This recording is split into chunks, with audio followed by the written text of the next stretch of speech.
So what we're going to cover in this video is the seasonal data on the best times page, and a little trick, if you don't already know it, is the easiest way to get to your top favorite swimmer best times page is to click the little swimmer's icon here, and whoever is in your top favorites will open to their best times page. So the default view shows the current best, which is the best swims, no matter if it was 2, 3, 4, or 5 years ago. It will show their best times ever achieved. You can switch and select from several previous seasons, including the current season. What you'll notice in the default view is this last column and this control. It shows the last swim date and last best date. When you select a season, that changes. And so the last column and this control will change to the seasonal change, season change, and also PowerPoint's change. So when you select, I selected 2024-2025, which is the current season, and these are her best times for this season, for the seasonal year. And in the last column, it will have their best swim times from that season, from the previous season, and the percent change. So, for example, her best time last season was a 29.63 in the 50 free. This season, she has a 29.08. That's a 1.86% increase.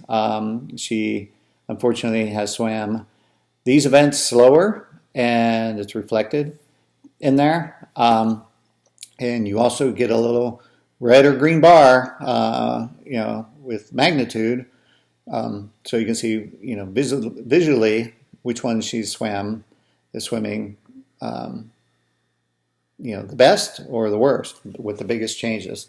So optionally, so that's time change difference.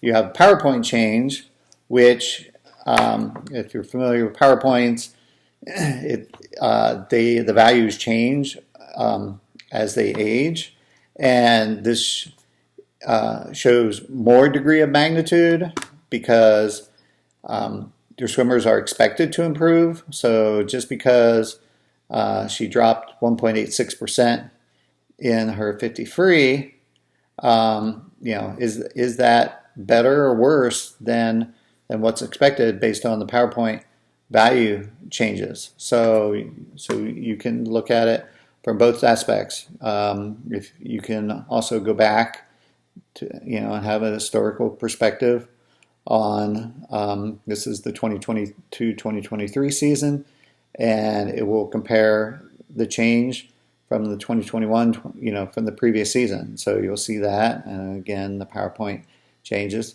So even though here on our 500 free, she dropped 4%, she dropped 4%, which is obviously a positive. When you look at the PowerPoints, that's actually 13% less. Her PowerPoints are 503 for the previous season versus this season's 435. So even though she dropped time, did she drop faster than what's expected, or the average, for her age group, going from 10-year-old to 11-year-old. So it gives you a good idea when you're looking at the PowerPoint change. It gives you a good idea if they're progressing faster or less than their expected change based on the age change.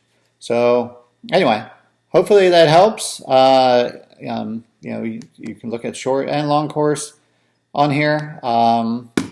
Thank you for watching.